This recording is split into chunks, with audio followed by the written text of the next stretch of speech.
La verdad es que nuestra experiencia en el programa RESOT está resultando especialmente satisfactorio.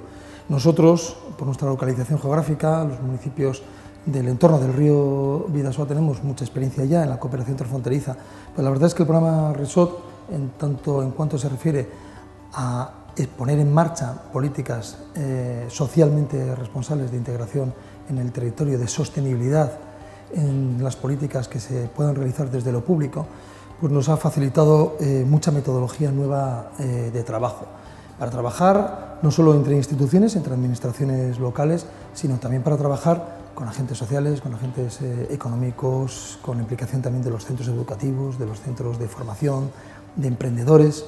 Bueno, yo creo que toda esa parte de abrirnos mucho más al tejido social y emprendedor de las ciudades que componen la bahía del Chingudí ha sido una experiencia muy positiva. Hemos puesto en marcha programas de colaboración con el comercio local, hemos puesto en marcha proyectos de energías renovables, de consumos responsables, hemos puesto en marcha programas también de dinamización de todo lo que tiene que ver con las políticas, como digo, de nuevas actividades económicas bajo el sello siempre de lo responsable, de lo sostenible, con nuevas medidas que puedan avanzar hacia lo que queremos, buscar la integración transfronteriza, buscar la integración social y hacerlo, como digo, desde el respeto también al medio ambiente.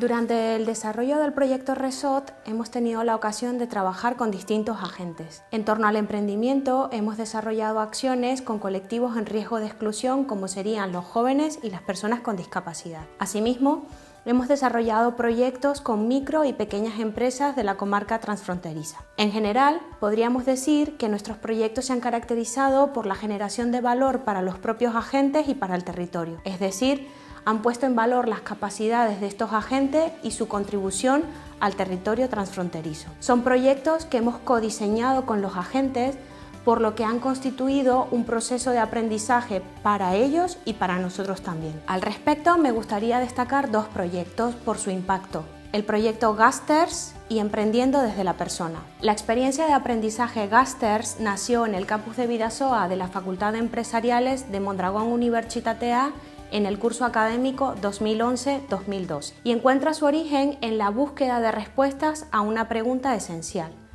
¿Cómo podemos empoderar a los jóvenes para que sean capaces de diseñar soluciones a las principales problemáticas del entorno? Con el apoyo de la Asociación Estudiantil Muguía Adi y de profesores y trabajadores de Mondragón Universitatea, diseñamos y pusimos en marcha Gasters. Es una jornada de reflexión-acción en la que han participado alumnos del primer curso del grado en Administración y Dirección de Empresas de Mondragón Universitatea y alumnos de bachiller y formación profesional de distintos institutos y centros formativos en la comarca del Bidasoa. La primera experiencia fue tan exitosa que nos ha permitido desarrollar 5 ediciones en las que han participado más de 600 jóvenes y 30 docentes de 12 centros formativos de la comarca transfronteriza. Los resultados más destacables de esta experiencia han sido el fomento de la cohesión social, el intercambio de experiencias y la adquisición de competencias para la construcción colaborativa de soluciones a problemáticas reales. El segundo proyecto lo hemos denominado Emprendiendo desde la persona y es un modelo que hace posible el emprendimiento entre colectivos con discapacidad. Este modelo se apoya en 3 pilares fundamentales: el empoderamiento de las personas con discapacidad, las estructuras de apoyo a estos emprendedores y la financiación de estas iniciativas. El modelo sirvió de base para la definición y puesta en marcha de una prueba piloto, la cual desarrollamos con el grupo Gureak. Fue un proceso de 4 meses de duración en el cual participaron una docena de emprendedores potenciales y tuvimos la ocasión de analizar las inquietudes en torno al emprendimiento de personas con diferentes tipos de discapacidad. Hoy en día nos encontramos trabajando con diferentes agentes de la comarca transfronteriza para poner en marcha definitivamente este modelo e incidir positivamente en la calidad de vida de muchas personas a través del emprendimiento inclusivo. Eh bien, parce que le programme local de l'habitat de notre agglomération Sud Pays Basque à identifier parmi toutes les actions que nous avons à entreprendre, à identifier des besoins spécifiques aux jeunes et nous nous y intéressons et de par notre situation géographique, il est utile et cohérent d'aborder cette question par le biais du transfrontalier. C'est pourquoi ce projet s'inscrit pleinement dans la philosophie du projet européen RESOT. C'est donc dans ce cadre que nous avons réalisé un diagnostic de l'offre existante à l'échelle transfrontalière. Il nous a fallu confronter cette offre aux besoins exprimés par les jeunes de notre territoire et réaliser au final un schéma transfrontalier pour le logement de ces jeunes. L'ensemble de ces données ont fait l'objet d'une concertation élargie lors de journées transfrontalières du logement des jeunes qui ont été organisées dans notre agglomération Sud-Pays Basque le 14 mars dernier. Ce schéma transfrontalier pour le logement des jeunes est une première étape très importante dans notre bassin de vie. Il s'agit d'une véritable feuille de route et à partir de là, il nous faudra, avec l'ensemble de nos partenaires, expérimenter les perspectives soulevées par ce schéma. C'est-à-dire comment répondre aux attentes des jeunes qui rencontrent des difficultés pour se loger. Que ces jeunes soient en formation, en stage ou en emploi saisonnier. Cette étape devra inéluctablement passer par la construction de nouveaux logements éco-responsables. Quoi qu'il en soit, je pense qu'une des clés de la réussite de ce projet réside dans la mise en place d'un plan de communication performant en direction des jeunes, afin qu'ils puissent exprimer leurs besoins. Le diagnostic RESOT a permis de mettre en évidence auprès de différents acteurs du territoire le besoin et la nécessité de tendre vers la sobriété énergétique. Le projet s'est décomposé en 3 temps. Une première étude a été menée sur l'ensemble du territoire Pays Basque, au travers de plus de 200 foyers, sur l'identification des facteurs influençant la consommation énergétique et plus particulièrement dans les bâtiments résidentiels. Une seconde étude de terrain a été menée auprès des acteurs du territoire pour répertorier l'ensemble des méthodes et outils leur permettant de tendre vers un territoire à énergie positive. Une dernière étude s'est intéressée à la question de la consommation énergétique dans les bâtiments résidentiels. Pour pouvoir agir sur sa consommation, il faut la comprendre. Nous nous sommes donc intéressés aux appareils et aux systèmes de visualisation de l'information de consommation énergétique. Nous avons effectué un bref état de l'art des appareils, capteurs communicants et plateformes de visualisation. Nous nous sommes intéressés à un système en particulier que nous avons installé dans 3 foyers tests.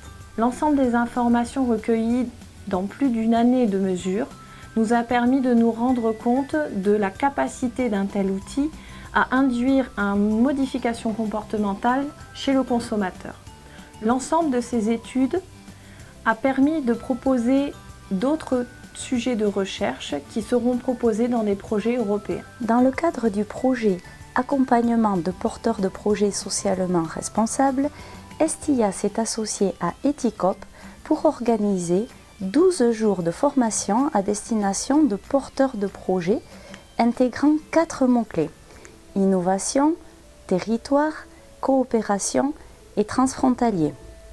Ainsi, une dizaine de projets ont été accompagnés au travers de cette formation. Nous avons maintenu les relations avec ces porteurs de projets et notamment nous les avons invités à faire part de leur expérience de création d'entreprise dans le cadre des journées de Projectique qui se sont dernièrement déroulées à Bidart, dont une matinée était destinée à l'entrepreneuriat social. Donc, dans le cadre de l'axe 4 qui porte sur les compétences, dans le projet RESOT, nous avons particulièrement travaillé sur 3 sujets. Un sujet central qui est celui des compétences, que les chefs de projet qui gèrent donc des projets socialement responsables sur un territoire doivent mobiliser pour justement assurer le travail collaboratif et faire preuve justement de formes d'innovation sociale aussi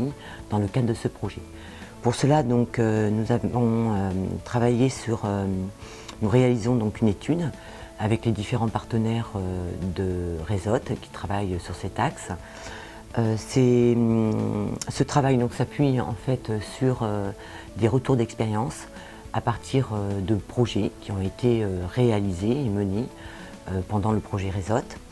Et donc nous en ressortons des compétences génériques qui peuvent servir donc, pour chefs de projet qui gèrent donc des projets socialement responsables et compétences génériques qui peuvent être amenées après à être développées dans le cadre par exemple de formation ou plus largement sur le terrain avec un accompagnement. Un deuxième point, un deuxième aspect qui nous semble important, c'est celui dans l'axe compétences, est celui de la question plus particulièrement des compétences relatives à deux thématiques. Alors, une première thématique, c'est la question des risques psychosociaux, puisque aujourd'hui, donc, les risques psychosociaux représentent un sujet largement mobilisé. On entend beaucoup parler notamment de stress au travail, d'expérimenter.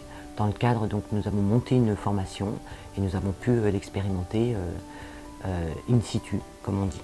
Ensuite, l'autre aspect que nous avons pu aussi tester, un autre axe, c'est sur le sujet notamment plus précisément du Lean. Alors, le Lean est une démarche largement mobilisée dans le cadre des entreprises et c'est une démarche qui, même si elle présente beaucoup d'aspects positifs, présente là aussi des limites. Une des limites que nous avons identifiées et pour laquelle il nous semble important que les managers qui mobilisent le Lean développent des compétences est sur l'aspect facteur humain, à savoir que le facteur humain n'est pas forcément un aspect qui est pris en compte ou qui n'est pas forcément suffisamment pris en compte dans le cadre des démarches Lean. Quand on parle de facteur humain, on parle notamment des aspects qui ont trait au fonctionnement de l'homme en situation de travail. Et le deuxième aspect, c'est sur la question de l'aspect collaboratif. Voilà donc ce que je souhaitais vous dire sur l'axe compétences.